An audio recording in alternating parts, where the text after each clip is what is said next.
2024 coming to a close marks the end of my first full year of making YouTube videos, something I've thoroughly enjoyed throughout. It's also been the year where I rode my 100th roller coaster with Red Force, closing out my first 100 in September. In fact, I haven't actually ridden a new coaster since Red Force, therefore I am finishing the year with a nice round credit count of 100. Following somewhat of a tradition in the community, I wanted to recap my top 50 coasters before the year is out. I love coaster math and tracking stats and all of that, so having a record to refer back to in years to come is something I really value. As time goes on, I think it'll be interesting to see where new coasters settle in or where old credits rise and fall as my credit count expands. I don't want to sound vain, as it's a silly thing to be proud of, but having only ridden 100 coasters, I felt that my top 50 are actually quite a high quality. This is my first video recorded with my new mic, so I hope you appreciate the high quality audio. To begin with, I'm going to count backwards from 50, just giving the coaster's name, model and location, before then expanding with further detail for the top 20. Without further ado, let's get started with our top 50 with 50. Cobra, the Gerstlauer bobsled at Paultons Park. 49. Storm Chaser, the Mack Spinner, also at Paultons Park. 48. Galactica, the prototype B&M Flyer at Alton Towers. 47. 13. The Intamin multi-dimension coaster at Alton Towers. 46. Cobra's Curse, the Mack Spinner at Busch Gardens Tampa. 45. Olympia Looping, the travelling Schwarzkopf Looper at Hyde Park's Winter Wonderland. 44. Oblivion, the prototype B&M dive coaster at Alton Towers. 43. Superman La Atracción de Acero, the B&M Flawless at Parque Warner Madrid. 42. Tigris, the Premier Skyrocket 2 at Busch Gardens Tampa. 41. Wild Mouse XXL, the Mack Wild Mouse at Hyde Park Winter Wonderland. 40. Space Mountain Omega Side, the Arrow Indoor Coaster at Magic Kingdom. 39. Rita, the Intamin Hydraulic Launch Coaster at Alton Towers. 38. Cheetah Hunt, the prototype Intamin Blitz at Busch Gardens Tampa. 37. Big Thunder Mountain Railroad, the Arrow Mine Train at Magic Kingdom. 36. Nemesis Inferno, the B&M Invert at Thorpe Park. 35. Rock and Roller Coaster, the Premier LAM Launch Coaster at Disney's Hollywood Studios. 34. Uncharted, the Intamin Multi-Dimension Coaster at PortAventura Park. 33. Big Dipper, the Intamin Hot Racer at Luna Park, Sydney. 32. Kumba, the B&M Sit Down at Busch Gardens Tampa. 31. Icebreaker, the Premier Swing Launch Coaster at SeaWorld Orlando. 30. Stuntfall, the Vekoma Giant Inverted Boomerang at Parque Warner Madrid. 29. Tron Light Cycle Run, the Vekoma Booster Bike Coaster at Magic Kingdom. 28. Dragon Khan, the B&M Sit Down at PortAventura Park. 27. Abismo, the Premier Skyloop XT450 at Parque de Atracciones de Madrid. 26. Harry Potter and the Escape from Gringotts, the Park Dark Ride Intamin Multi-Dimension Coaster at Universal Studios Orlando. 25. The Smiler, the Gerstlauer Infinity Coaster with the most inversions in the world, found at Alton Towers. 24. Soar the Ride, the Gerstlauer Eurofighter, found at Thorpe Park. 23. Pipeline the Surf Coaster, the new gen B&M stand-up at SeaWorld Orlando. 22. Wicker Man, the GCI Woody with my favourite theming in the UK, at Alton Towers. And 21. Hollywood Rip Ride Rocket, the soon-to-be defunct Mara X-Car Coaster at Universal Studios Orlando. Now on to my top 20. Coincidentally, all the coasters in the top 20 rank A tier or above, and starting off strong, even with its weak launches, it's Icon, the Mack Launch Coaster at Blackpool Pleasure Beach. This innovative launch coaster wraps around many of the coasters in the park, offering a wide range of elements and forces. It really makes the most out of its small and oddly shaped footprint. Though its launches aren't anything to shout about, its pacing and flow landed at 20. Starting a run of 5 B&Ms, we're going over to Spain for 19, specifically Parque Warner Madrid and riding Arkham Asylum. As I covered in my previous video, this was my first back loan. For those who aren't aware what that is, the first B&M invert ever built was Batman the Ride at Six Flags Great America in 1992. It was a hugely successful ride, catapulting the company and the ride model into theme park stardom, offering smooth, intense and whippy rides with a high capacity. Arkham Asylum opened with the park in 2002 and it still consistently gives forceful and smooth rides 22 years later. I thought the pacing was excellent from start to finish, with the blood tingling in my feet from the high Gs. They also gave consideration to the theming with an interesting facade and queue line. At 18, it's the only other B&M dive coaster I've been on, SheiKra at Busch Gardens Tampa. This dive coaster really puts Oblivion to shame, standing 200 feet tall and offering a much longer layout with an inversion, an additional drop and a splashdown. I'm always a fan of splashdowns for the spectacle they create for non-riders, something anyone in the park can enjoy. The floorless trains offer a fantastic view on the front row, leaving you looking straight down the vertical drop. The ride's huge and graceful elements at times subject you to high Gs and at others moments of weightlessness. This won't be the last ride in the top 20 from this awesome Floridian theme park. Up next, placing 17th, we have the third B&M in a row, and it's the UK's first and by far superior wing coaster, the Swarm at Thorpe Park. Firstly, I think the theming on this ride is one of the best in the country and by far the best in the park. I love how it has its own apocalyptic island where everywhere you look there is devastation and elements that add to the story. The ride itself isn't that tall, but it delivers on all of its elements, with the Zero G roll being my favourite. It's extremely intense while also being completely glass smooth, and you'll never be disappointed after a ride on the Swarm. From one of the UK's best themed coasters to another, at 16 we have Nemesis Reborn, Alton Towers reimagined for 2024 B&M Invert. Previously just Nemesis, this 1994 classic had most of its track replaced and a complete retheme, so it could keep thrilling riders for decades to come. I did manage to get on the original the year before it closed, however I do count them as the same credit. Feel free to fight me about this in the comments. Riding this on opening day was a class experience. It was a fantastic atmosphere and I love what Towers have done with the theming. The layout was great before and it's great now, even if it is slightly shaky on the final turn. Forceful and whippy elements, the Zero G roll over the monster is a personal favourite. The way you dive in and out of the ground, you do really feel like your feet are going to crack against the rocks. Finishing up our 5 B&Ms in a row, at 15th is another invert with Montu at Busch Gardens Tampa. If you think Nemesis Reborn is intense, just wait until you try Montu. I only had 2 rides on this in the morning, but it was absolutely hauling and crazy forceful. Montu's Batwing is the only Batwing I've done and it is relentless, I absolutely love it. I feel it does lose its pacing in the last part of the ride, but the first half more than makes up for it. And given it opened in 1996, it's still ridiculously smooth for its age, a classic era B&M. Taking 14th place, it's Revenge of the Mummy at Universal Studios Orlando. This indoor coaster is Premier's only entry into the top 20, however it is a strong one at that. Easily one of the best indoor coasters I've been on, this is what Uncharted should have been. The theming in the queue line is perfect and that carries onto the coaster itself. Starting off with a story-driven dark ride section with great physical sets and pyro, you then get a great launch into a lengthy coaster section, something Escape from Gringotts could benefit from. The launch up into the Mummy's Mouth is punchy, and I also love the fake station and further pyro. I really didn't know much about this ride going into it, but it surprised me in a great way. Now, taking the first step up into the A+ tier attractions, it's Expedition Everest Legend of the Forbidden Mountain at Disney's Animal Kingdom. This Vekoma is the only roller coaster at this park, but they blew it out of the water when they added this one in 2006. I really can't imagine what the park was like before they added this masterpiece. The scale of the theming is immense, with the mountain range looming overhead as you're entering the queue line. A queue line that, might I say, is one of the best themed in the world, filled with genuine artifacts from the Himalayas. Disney flawlessly weaves together the ride story with its layout. You have show scenes, track switches, and a disorientating and surprisingly intense backward section. It also has an incredible throughput, easily eating through 2,000 plus riders an hour. The only negative is that the Yeti animatronic no longer works. If it did, I think this attraction could be a few places higher. We're back to the B&Ms at number 12, however this time it's a flyer with Manta at SeaWorld Orlando. Having my only other flyer I've ridden being Galactica, I was not prepared for how stupidly intense sections of this coaster would be. The pretzel knot is completely demented, but I could not get enough of it. For a SeaWorld coaster, it also has some beautiful theming. The aquarium queue line is stunning, and flying over the water with the falls and the jets just missing you is magical. Similarly to Montu, I think the last section kills the otherwise perfect pacing. However, everything else was awesome, so I can forgive it. It's a unique and interesting ride, landing in 12th place. Narrowly missing the top 10, even with how badly I want to put it in there, we have Thorpe Park's Intamin hydraulic launch coaster, Stealth. Prior to this year, Stealth was my absolute favourite in the park. This is because I'm a launch maniac, and every time I'm sitting front row on this coaster, I can't wait to experience the gut punch of the insane acceleration and the wind ripping at my face. It may be a short experience, which is why it can't quite make the top 10, but there's nothing else quite like Stealth's launch. And with hydraulic launches becoming increasingly rare, I will continue to treasure this coaster till its final day.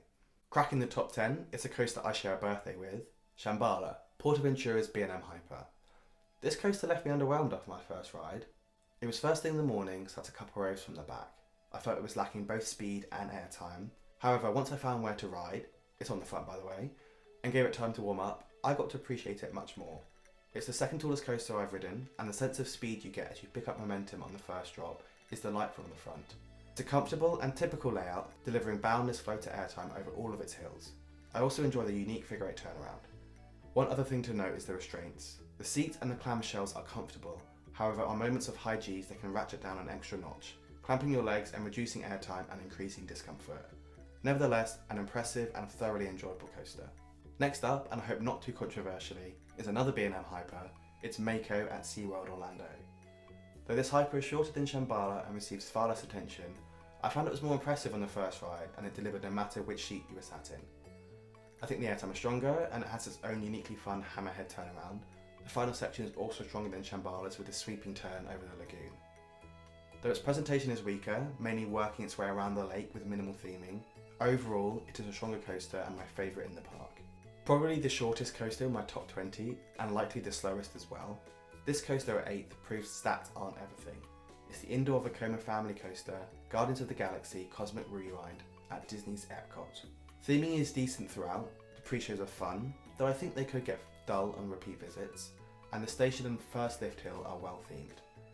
The coaster section itself I feel could use more planets, spaceship and lights, though what is there is still good and the way the trains turn you towards the action is incredibly smart. The launch at the beginning is absolutely ace, and throughout the ride you feel like you're going faster than you are due to the dark building. Though I only got to ride this once due to the virtual queuing system, it is truly a joyous experience, demonstrating a flight through space with a randomly selected 80s song blasting in your ears. Our final B&M on the list takes 7th. From Universal's Islands of Adventure is their sit-down coaster, the Incredible Hulk. Placed pointing into the park's central lagoon, this imposing coaster demands your attention with its towering inversions and thunderously loud launch. I love how this coaster pummels you from start to end with grey-out level high Gs and intensity. The uphill launch into the 0G roll is one of the best starts to any coaster I've been on and I wish I could re-ride that section over and over. I totally respect Universal for keeping this beast around, committing to a full retrack in 2016, where they also added onboard sound with a phenomenal soundtrack which blasts in your ears as the coaster rips through its 7 inversions. Too much for some, but not for me, securely standing in my top 10. Just a stone's throw away from 7th, our 6th place coaster is the Intamin Family Multi-Launch Coaster, Hagrid's Magical Creatures Motorbike Adventure. I battled between these two with which one I would rank higher as I adore them both, even though they offer wildly different ride experiences. However, I had to rate Hagrid's higher due to its technical complexity and ingenuity. There is not another coaster on the planet with as many launches on moving track sections as Hagrid's. It is a technological marvel, one I think that Universal are mad for attempting, but one that I am thrilled they pulled off. It is probably the most dynamic coaster I've been on, with a huge range of elements like the 7 launches, spike, drop and switch tracks. It is impeccably themed from start to finish and is found in one of my favourite themed lands in the world, Hogsmeade. The only issue I have with Hagrid is the huge lines it always attracts. However, I think you could spin this into a positive in that when you do get to ride, it feels even more special. Now, reaching into our top 5, we have my 100th credit, one that I very nearly missed out on. It's the Intamin LSM launch coaster at Ferrariland, Red Force. This is quite easily the tallest and fastest roller coaster I've ever been on, and getting on it was quite a task. Upon our arrival in Salou, Red Force had been closed for 2 days, with it continuing to stay closed for the next 2. Only through extending our stay by an extra night did we manage to get on it, lining up over an hour before park open to ensure we were first on and secured the front row. All this build-up raised my anticipation to unparalleled heights, but Red Force did not let me down. This giggle ripped the breath from my lungs, catapulting the train to 112 miles an hour before I could even scream. It can be bouncy towards the back, but the pure speed of the launch and the airtime off the top hat is worth the rattle. Though, like Stealth, it is incredibly short, it has one of the best singular elements anywhere in the world and deserves 5th. With a slightly controversial positioning, at 4th we have my first S-tier attraction. It's Iron Gwazi, the RMC iBox at Busch Gardens Tampa. Currently, this is the only RMC on the list, touted by many as one of their best. However, riding on the front row first thing in the morning, it left me wanting more. I knew I needed to give it time to warm up, and upon my return to the ride, riding on the back in the afternoon, the difference between the two experiences was crazy. My second ride was ruthless, a devilish combination of insane elements and relentless speed. The drop, the overbanks, the death roll, the insane airtime on every moment. Gwazi slams into the brakes with what feels like enough speed to do another 10 elements. Easily redeemed itself and a standout in this state, one that is known for their collection of top tier coasters. Taking the bronze this year and representing the UK, we have the new for 2024 Mack Hyper at Thorpe Park, Hyperia. Thorpe waited 12 years from opening the Swarm to opening Hyperia, but it was well worth the wait.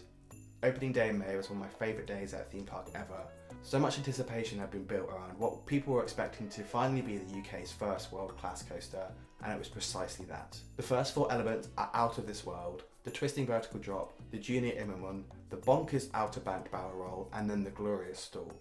Mack needs to create more hypers. This is truly a masterpiece. Similarly to Shambhala versus Mako, Gwazi did not deliver on the first ride, whereas Hyperia absolutely did. Therefore, it places higher. The only thing it is lacking is length and theming. It is most definitely too short, and the theming is weak. But overall, it is an absolute delight of a ride, one I can't wait to get back on in 2025. Our highest entry from 2024 manages to take silver. It's Parque Warner Madrid's Intamin multi-launch, Batman Gotham City Escape. This coaster opened last year, and though it has been well received, I hadn't heard as much hype about it as some other coasters like Gwazi. Therefore, because I wasn't sure what to expect, Gotham City Escape blew my socks off and left me flabbergasted. From the ride facade all the way to the station, it is a well-themed experience with a storyline that is cohesive and easy to follow. The entrance into Wayne Manor and the tunnels through the Batcave to the station set the tone perfectly. The high standard of theming preparing you for the top quality ride experience. The layout itself is dynamic and fluid, delivering a range of forces, varied inversions, excellent airtime, surprising laterals, perfect hang time. I think it's unique, the deliberately slow first inversion contrasting how you might expect a launch coaster to start, the vertical spike being a creative way to slow down the train in limited space. If I could mention one negative, it would be the operations. If bags were handled outside the station, it would prevent faffing inside the station, allowing for faster ops. However, that would just be the cherry on top of what is a very well packaged and perfectly executed roller coaster, the best in Spain, hands down. Taking gold, and to no one's surprise, it's Universal Island of Adventure's Intamin multi-launch coaster, Velocicoaster. Velocicoaster takes what Gotham City Escape offers and dials everything up 10%. The length, the speed, the airtime, it is one of the finest coasters in the world. Jurassic Park is a nostalgic and emotive IP, and walking through the iconic gates on your journey towards this coaster is one of the most magical moments in any theme park, the score transporting you straight to the islands where dinosaurs rule. Rounding the corner and being greeted by the ride entrance with a top hat towering over you is a sight everyone needs to experience at least once in their life.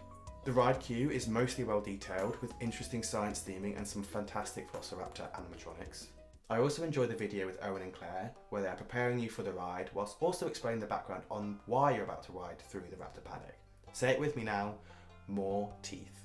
I love how the ride has 2 distinct sections, the first launch into the paddock with the near misses diving between the rocks, then the sharp boost up to 70 miles an hour and section with the top hat and elements over the lagoon. I was expecting the second half after the top hat to be tamer, but I was so wrong. There are so many surprising airtime moments and the Mosasaurus roll is impeccable. Universal also get bonus points for the incredible way they operate their coaster. It really just eats through guests. Aesthetically, physically, spiritually, Velocicoaster nails everything, and that is why it's my #1 coaster for 2024. With how many times I've said B&M in this video, it's probably not a surprise that of my top 50, they are the #1 manufacturer with 16 of those 50. Intamin is second with 11th, then Mack and Vekoma tied for third with 5 apiece. Gerstlauer and Premier both have 3, Arrow and Maurer have 2, then GCI, RMC and Schwarzkopf each have 1. What I do find interesting though is that Intamin are responsible for 5 of my top 11, which sounds about right as they are my favourite manufacturer. In terms of a location, the US takes an easy lead with 23 out of 50, the UK is second with 17 and Spain is third with 9. Australia takes the last spot with 1. Hopefully next year I will be able to expand the number of countries I have visited. If you have watched to the end, thank you so much. Let me know what you think of my top 50 list and what you think I've over or underrated. As I always say, I love making these videos and I really value your support. I would love to hit 500 subs before the end of the year, so if you could subscribe, that would make me one happy guy. Thank you again for watching. I hope you have a great time celebrating New Year's Eve and wish you an awesome 2025.